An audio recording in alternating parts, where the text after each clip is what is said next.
welcome to Cosette's Enchanted Journeys. I am your storyteller, Jenny the Genie, and on behalf of Cosette and myself, I wish to welcome you to our magic lamp. This is a pretty special place where we can do a lot of fun and creative things together. And one of my favorite things to do is to go somewhere special and read a story. And then, after I've read that story, my mind is excited and my imagination is going and I'm ready to do a fun craft or activity from the story that I just read. Does that sound fun to you? Would you like to help me with that? You see, as a genie, I need your help to get out of my lamp so that we can go somewhere special. And I have just the place picked out, and I have a special book for us to read together. I promise when we're done, we can come back to my special genie lamp and we can do the craft together. But can you help me get out of here? Just rub your hands together and say, I wish to go on an enchanted journey. I wish to go on an enchanted journey. I wish to go on an enchanted journey.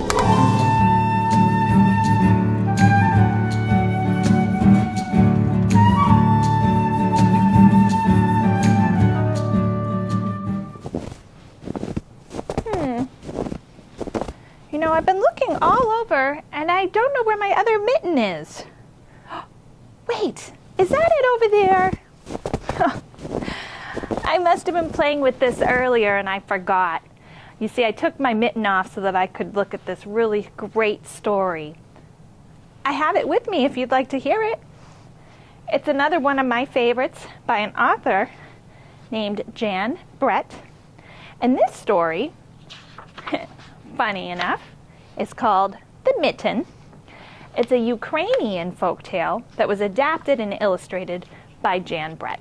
I hope you'll enjoy it as much as I enjoy this story.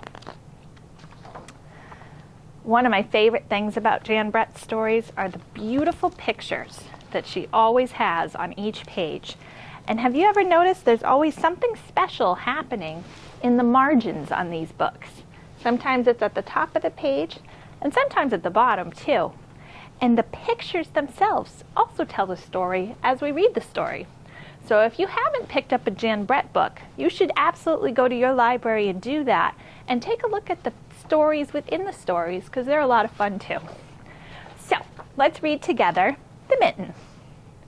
Once there was a boy named Nicky who wanted his new mittens made from wool as white as snow.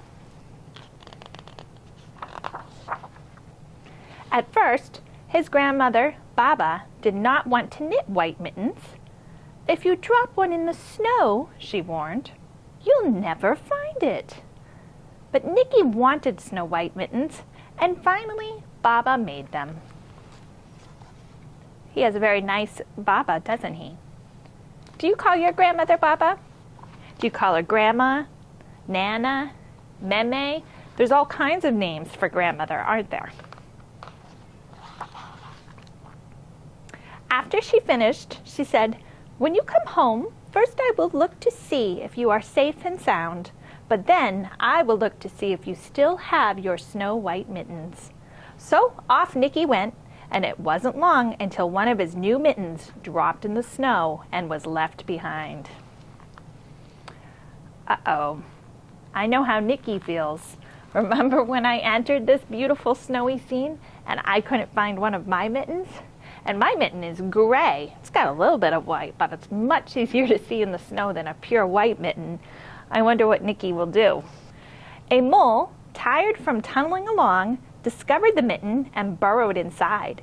It was cozy and warm and just the right size, so he decided to stay. Nicky's mitten has now become a home for an animal friend. Wonder what happens next. A snowshoe rabbit came hopping by. He stopped for a moment to admire his winter coat. It was then that he saw the mitten and wiggled in, feet first. The mole didn't think there was room for both of them, but when he saw the rabbit's big kickers, he moved over. What's happening in the story? Within the story, here's Nicky, and he looks like he's searching for his mitten, and there's a little hedgehog. This little hedgehog, he looks a lot like Hedgie, who appears in some of Jan Brett's other stories. If you've ever read Hedgie the Hedgehog, or if you've read The Hat, Hedgie's in that one too. Oh, and here comes the hedgehog. Next, a hedgehog came snuffling along. Having spent the day looking under wet leaves for things to eat, he decided to move into the mitten and warm himself. The mole and the rabbit were bumped and jostled, but not being ones to argue with someone covered with prickles, they made room. There's Nicky. Now he's looking in a tree knot. And over here is an owl. Do you think the owl's going to be sneaking into the mitten next? I think so too.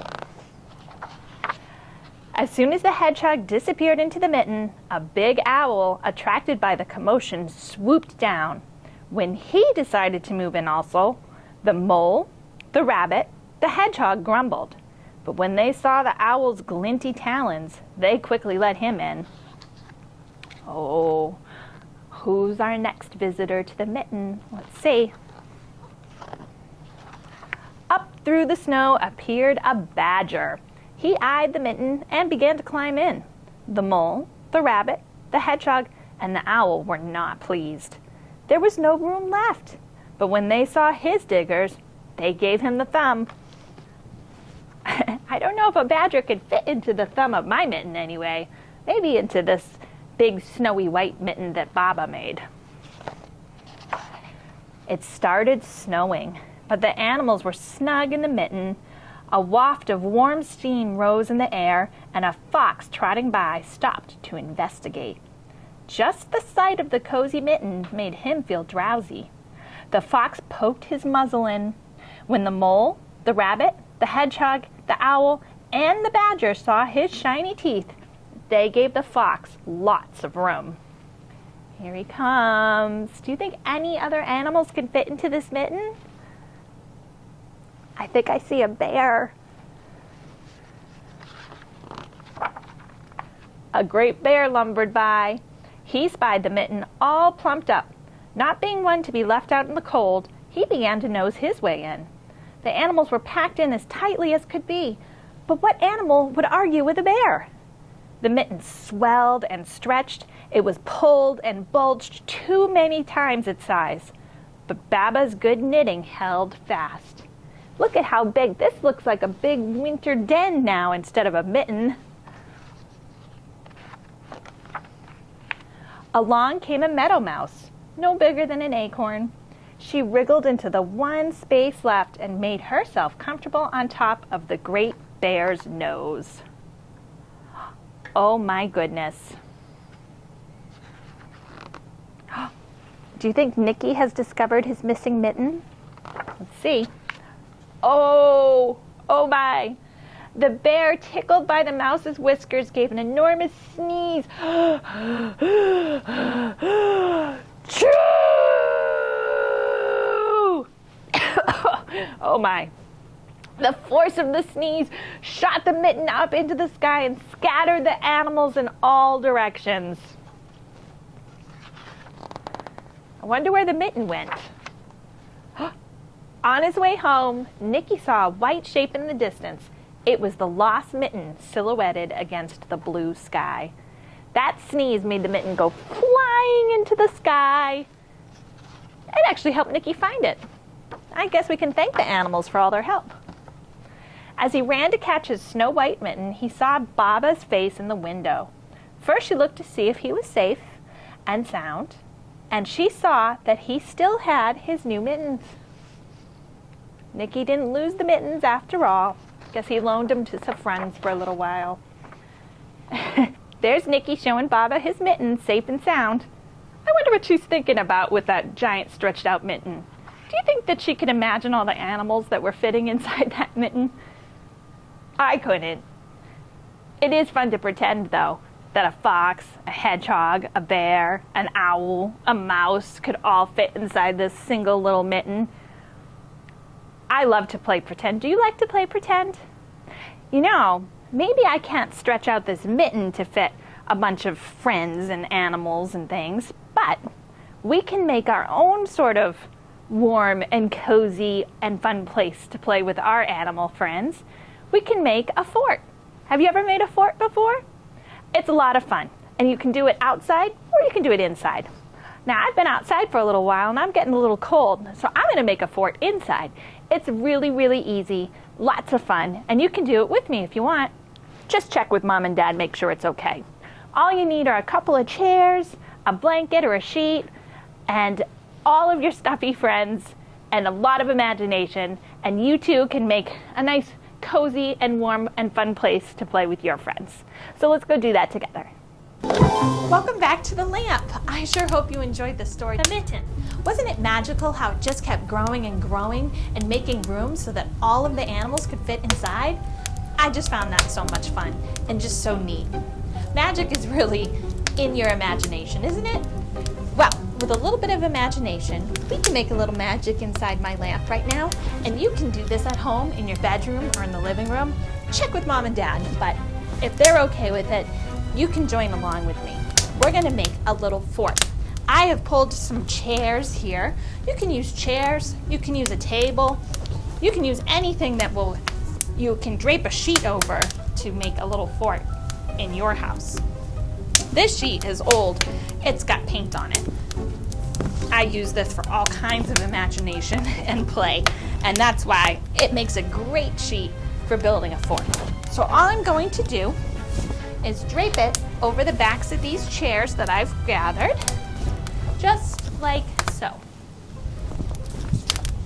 And you can move the chairs if you need to make the sheet stretch out, make room for all your animal friends. Maybe you have a brother or a sister at home that you want to hide in the fort with. Maybe Mom and Dad will climb in there with you. Maybe you just have a best buddy like I do with my friend Cosette. But all you have to do is stretch the sheet out over the backs of the chairs, and before you know it, you have your very own little burrow or den or magical house. Let's go inside. What do you think, Cosette? We did a pretty good job making this a cozy fort, didn't we? Do you think we could squeeze another friend or two in here? Maybe. It's pretty tight with me in here. I want to thank you so much for coming along with us on an enchanted journey today. I really enjoyed reading The Mitten with you by Jan Brett out in the woods and in the snow and getting out of my lamp for a little while. And I'm actually having a lot of fun coming back and building this fort. I hope that you have a great week and that you use your imagination and creativity to make stories come alive. And I hope to see you again real soon with my friend Cosette on another enchanted journey.